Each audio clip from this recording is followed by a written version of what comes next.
네, 안녕하세요. 반갑습니다. 11월 10일 NBA 분석 방송 시작해 보도록 하겠습니다. 자, 일단 오늘도 저희 방송 찾아주신 모든 형님들 다들 감사드리고요. 다들 어서 들어오시고 다들 환영합니다. 자, 일단 우리 방송 내일 NBA 총 7가지 경기 전부 다 멘트 준비해 왔고요. 유튜브로 보시는 분들은 시작하기 전에 아직까지 구독, 좋아요 안 눌렀다 라고 하시는 분들은 구독, 좋아요 한 번씩만 눌러주시면 감사드릴 수 있도록 하겠습니다. 구독, 좋아요 한 번씩만 부탁드리겠고요. 자, 그리고 이제 유튜브로 보시는 분들은 지금 멤버십이 오픈이 되어 있습니다. 멤버십이 오픈이 되어 있다 보니까 전체 경기에 대한 분석표라든지 아니면 내가 주목할 만한 탑4에 대한 경기들 체크해보고 싶다라고 하시는 분들이 계시다라고 한다면은 멤버십도 많이들 가입들 해주시면 감사드릴 수 있도록 하겠습니다. 최근 흐름들 커뮤니티 확인하시면 나와 있기 때문에 한번 체크해 보시고요. 많은 관심, 참여 해주시면 감사드릴 수 있도록 하겠습니다. 자, 7가지 경기 멘트 들어갈 거고요. 저의 말이 100% 정답이다는 아니기 때문에 한번 맞춰보시면서 자기 분석이랑 맞춰보시면 좋을 것 같습니다. 자, 바로 들어가 볼게요.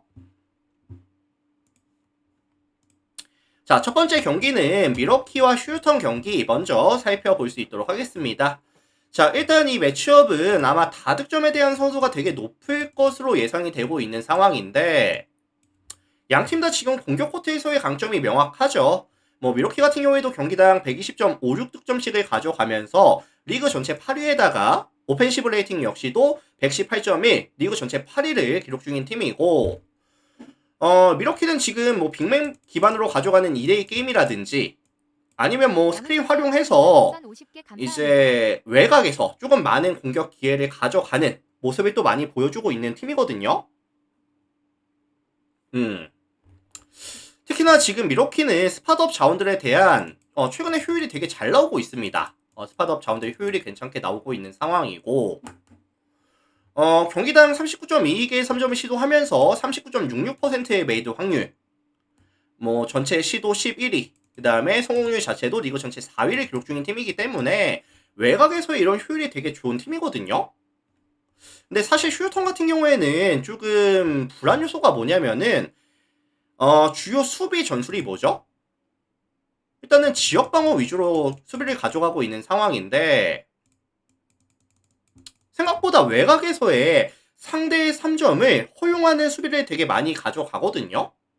근데 순수하게 야투가 터지는 구간이라고 한다면은 3점이 터지는 구간이라고 한다면은 그런 팀을 만났을 때 휴스턴이 보여주는 수비에서의 약간 고전하는 모습들 요런 부분 조금 거슬리기는 합니다. 좀 거슬리기는 하고 미러키는 외곽에서 3점 라인에서 충분히 많은 득점을 가져갈 수가 있을 것이다 라고 저는 봅니다. 자, 반면에 원정팀 휴턴 같은 경우에는 이번 시즌 주요 공격 옵션이 뭐죠?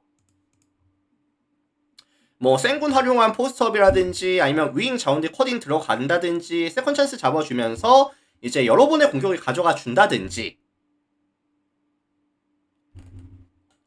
그래서 페인트존에서의 득점 지원이 되게 많이 이루어지고 있는 상황이고 그 다음에 이제 자유투도 되게 많이 던지는 팀이거든요. 경기당 30.38개 리그 전체 두 번째로 많이 던지는 팀이죠.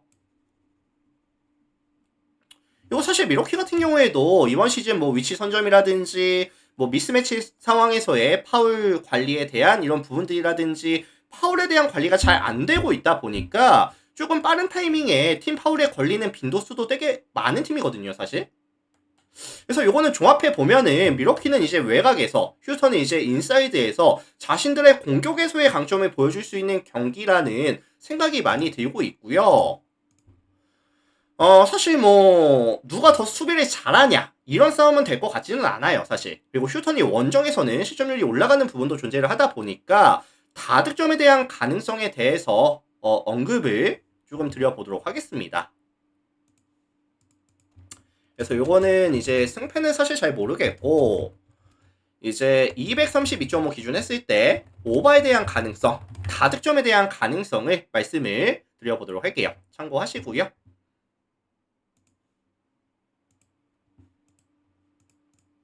자, 다음 경기 보도록 하겠습니다. 뉴욕이랑 브루클린 경기 살펴보도록 할게요. 뉴욕, 브루클린. 자, 이 매치업은 양 팀의 체급 차이가 조금 명확하게 보이는 경기다 라고 저는 타이틀을 좀 달아줬거든요. 일단 원정팀 브루클린 같은 경우에는 이번 시즌 총 9번의 경기를 가져가면서 몇 승? 단 1승에 그치고 있습니다. 1승 8패죠. 그래서 지금 브루클린의 공격 자체가 이제 마포주라든지 아니면 이제 뭐 캠 토마스에게 의존하는 공격이 되게 많은 팀인데, 일단은 지금 캠 토마스가 빠지는 부분이 되게 거슬리고요. 그 다음에 사실 브루클린이 지금 이고로 데민이라든지 아니면 놀란 트레오레라든지 1번 포지션을 아직 확정이 안 됐어요. 계속해서 지금 경쟁을 하고 있거든요. 근데 사실 온볼 상황에서의 마무리가 지금 다들 아쉽다 보니까 확실하게 누가 1번이다, 이게 지금 정해지지가 않았다고 저는 보고 있어요. 그래서 핸들링에 대한 이런 리스크라든지 아니면 핵심 스코어가 지금 빠지는 부분이라든지, 내일 경기는 마포주에게 아마 많이 공격이 몰릴 것 같은데, 많은 파이가 들어갈 것 같은데, 매치업 상대가 또 아누노비거든요. 그렇다고 한다면은 사실 브루클린의 득점에 대한 기대값 자체가 현저하게 낮아질 수가 있겠다.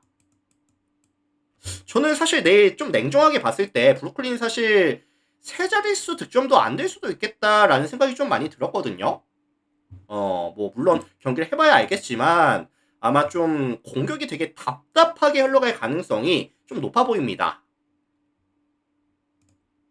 자, 반면에 홈팀 뉴욕 같은 경우에는 뭐 최근에 시카고라든지 워싱턴, 미네까지 잡아내면서 3연승.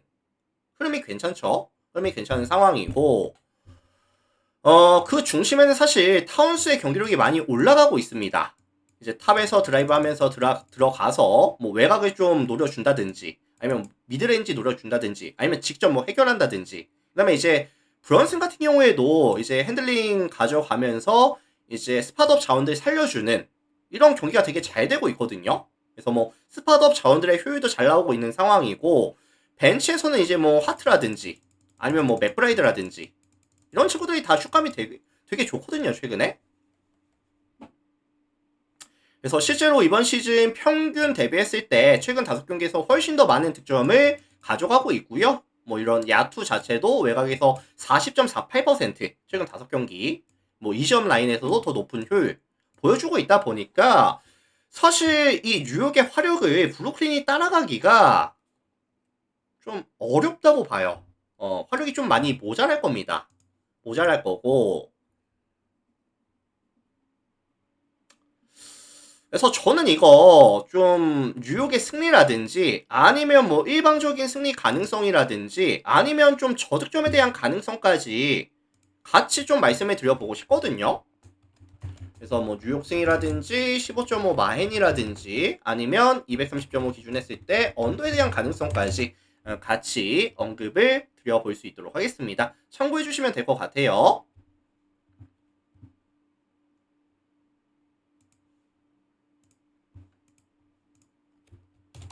자, 다음 경기 올랜도랑 보스턴 경기 살펴볼 수 있도록 하겠습니다. 올랜도 보스턴. 자, 이 매치업은 뭐 최근에 양 팀의 경기력 차이는 분명히 보인다 라고 일단은 말씀을 드릴게요. 올랜도가 최근 흐름이 괜찮거든요.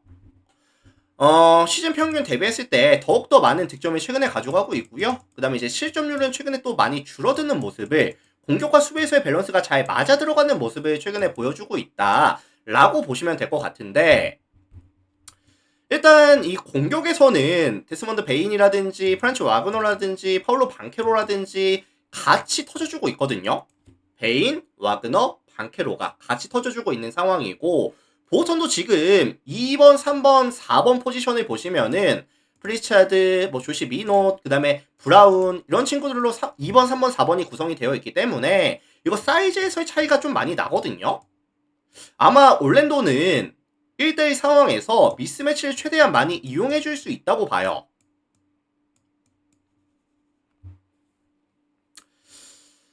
특히나 이 올랜도가 아무래도 이제 세컨 찬스에 대한 강점이라든지 아니면 좀 파울 유도에 대한 강점이라든지 이런 부분을 이 사이즈에서의 이점과 홈에서의 이점을 가져가면서 보선에게 좀 빠르게 파울 트러블을, 아니면 조금 사이즈에서 조금 쉽게 올라가는 포지션을 많이 만들어낼 수 있다고 보거든요. 그래서 저는 개인적으로 올랜도의 득점 기대값이 조금 높게 설정을 가져가셔도 나쁘진 않을 것 같습니다. 자, 반면에 원정팀 보스턴 같은 경우에는 이번 시즌 공격력이 정말 많이 떨어졌어요. 경기당 평균 득점이 지금 113득점, 리그 전체 23위 수준에다가 오펜시브 레이팅 역시도 114.8, 리그 전체 17위 수준. 뭐 안정된 핸들링 기반으로 해서 포지션의 마무리까지는 하는데 슛을 쏘기는 하는데 3점 라인에서 굉장히 많은 시도를 가져가지만 효율이 많이 떨어진다. 리그에서 가장 많은 3점 시도를 가져가는 팀인데요. 가장 많은 3점 시도를 가져가는 팀인데 성공률은 리그 전체 27이거든요. 가장 많은 3점을 쏘면서 성공률이 27이다.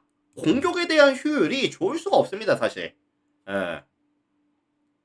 그래서 올랜도가 가져가는 상성에서의 이점이라든지 아니면 홈에서의 가져가는 이점이라든지 보선이 최근에 공격이 워낙에 잘 안 풀리고 있다는 점까지 감안해 준다라고 한다면은 올랜도 승 아니면 뭐 일방적인 경기 가능성까지 말씀을 드려보도록 하겠습니다. 보선 뭐 테이텀이 돌아와야죠. 테이텀의 빈자리가 생각보다 큽니다.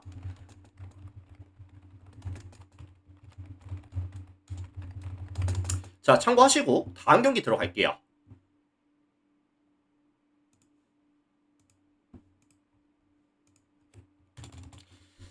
자, 멤피스랑 오클라호마 경기 살펴보도록 하겠습니다. 멤피스와 오클라호마.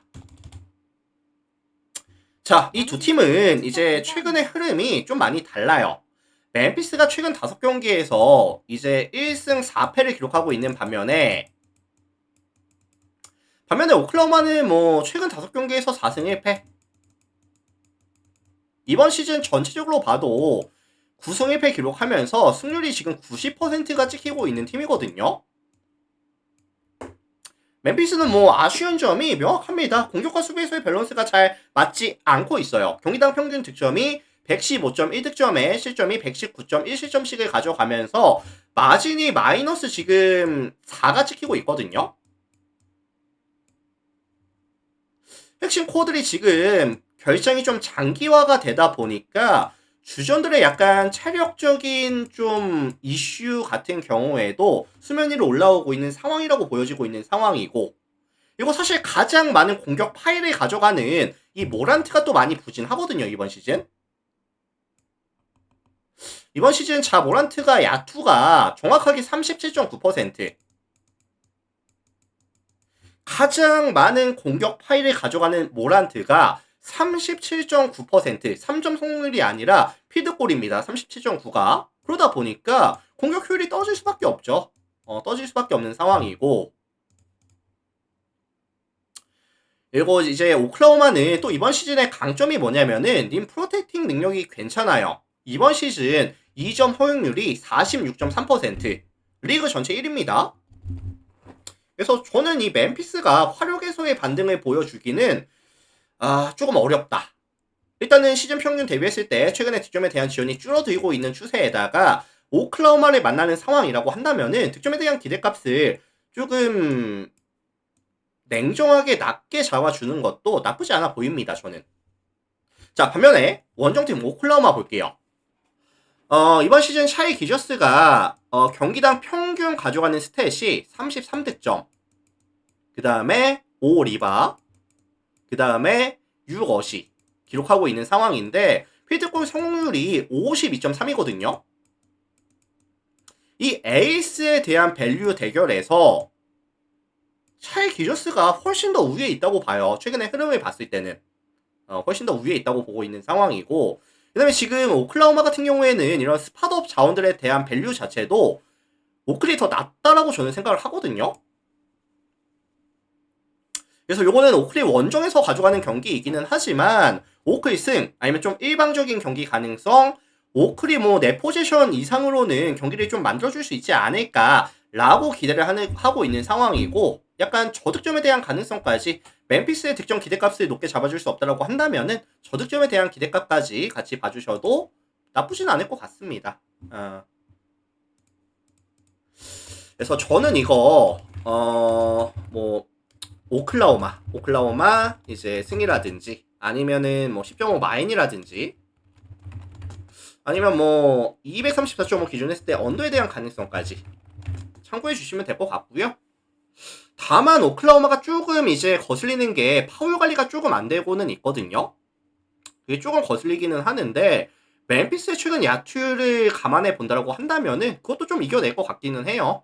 뭐 오클승, 마헨, 좀 저득점 가능성 이렇게 말씀을 드려보도록 하겠습니다. 참고하시고 자 다음 경기 들어갈게요.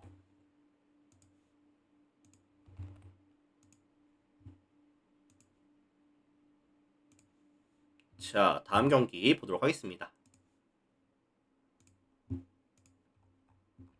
자 필라델피아랑 이제 디트로이트 경기 살펴보도록 하겠습니다. 필라디트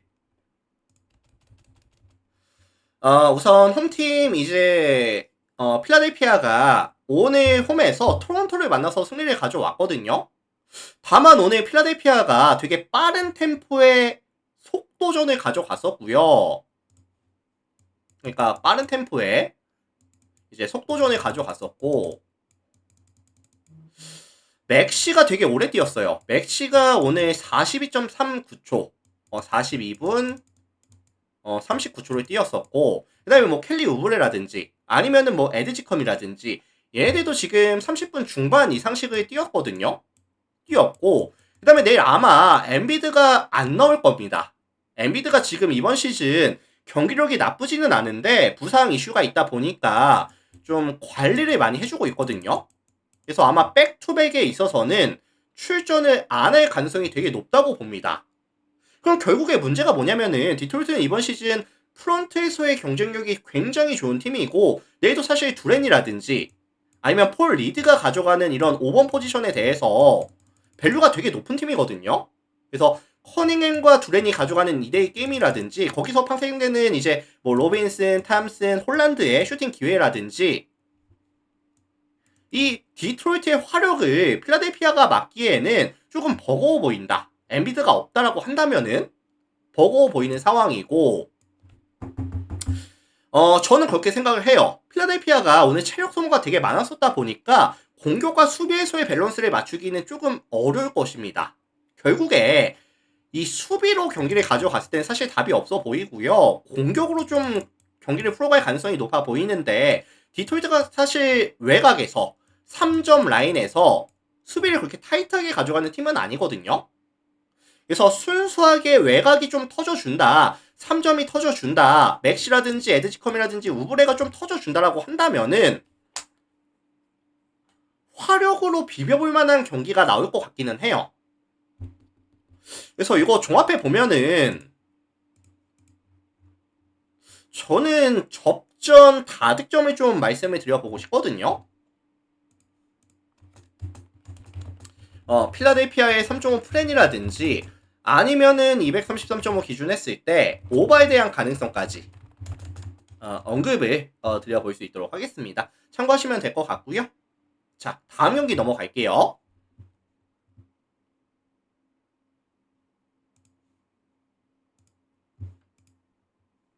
자, 골스 인디애나 경기 보겠습니다. 물 한 잔만 하고 할게요.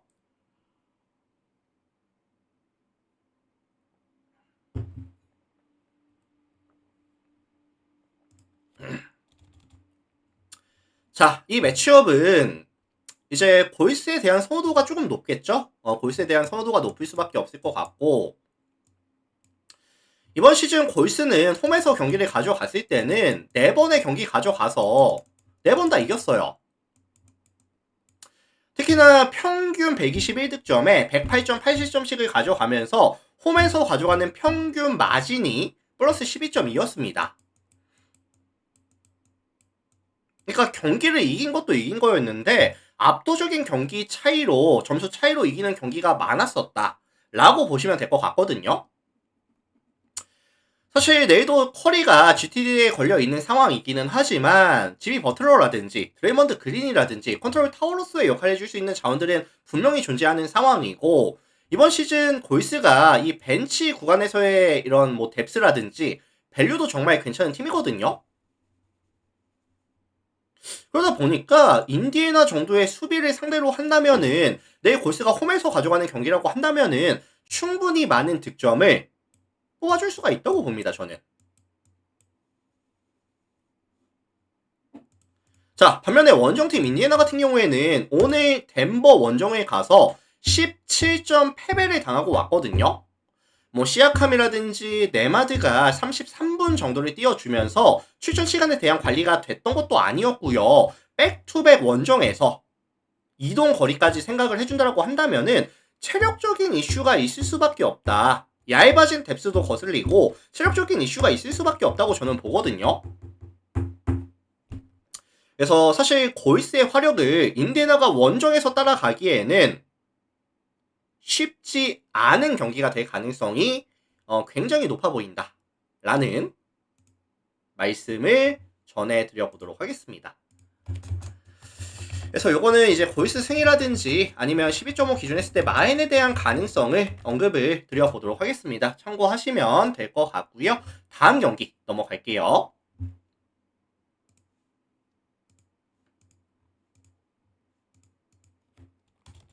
자, 세크랑 미네소타 마지막 경기 살펴보고 마무리 지어보도록 하겠습니다. 세크랑 미네소타. 자, 세크 미네.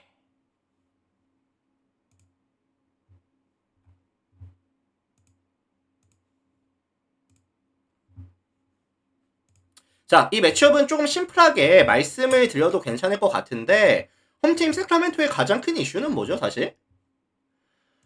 지금 사보니스가 출전을 할지 안 할지 모른다 라는 부분이 아마 가장 큰 이슈가 될 것 같기는 해요. 근데 이제 직전 2경기를 결정했었고요. 그리고 이제 부상 부위가 부위다 보니까 내일 출전을 못할 가능성도 높아 보이고 출전을 한다 한들 경기력이 나올지 아니면 출전 시간을 어느 정도가 부여가 될지 좀 리스크가 큽니다. 이 세크라멘토 같은 경우에는. 그래서 이 사보니스에 대한 리스크가 있는 상황이고 이번 시즌 세크라멘토는 주요 공격 옵션이 뭐냐면은 사보니스 핸드오프에서부터 시작이 되는 공격이 되게 많거든요. 핸드오프에서 시작해서 뭐 스크린 타고 외곽에서 슛을 쏜다든지 아니면 밑으로 들어가서 외곽으로 빼준다든지 직접 마무리가 된다든지 이런 공격 옵션들이 대부분 사보니스 손에서 시작이 되는 팀이다 보니까 마치 덴버의 요키치가 빠진다. 요런 느낌으로 봐주시면 좀 괜찮을 것 같거든요. 물론 클래스 차이는 조금 있지만 그럼 그 정도로 사보니스가 중요하다. 그래서 사실 사보니스가 출전할지 안 할지도 모르겠고 사실 나온다 한들 미네소타의 화력에 따라갈 수 있을지도 조금 의심이 되긴 합니다. 그리고 이번 시즌 세크라멘토는 이 수비에서의 지표가 너무 안 좋아요.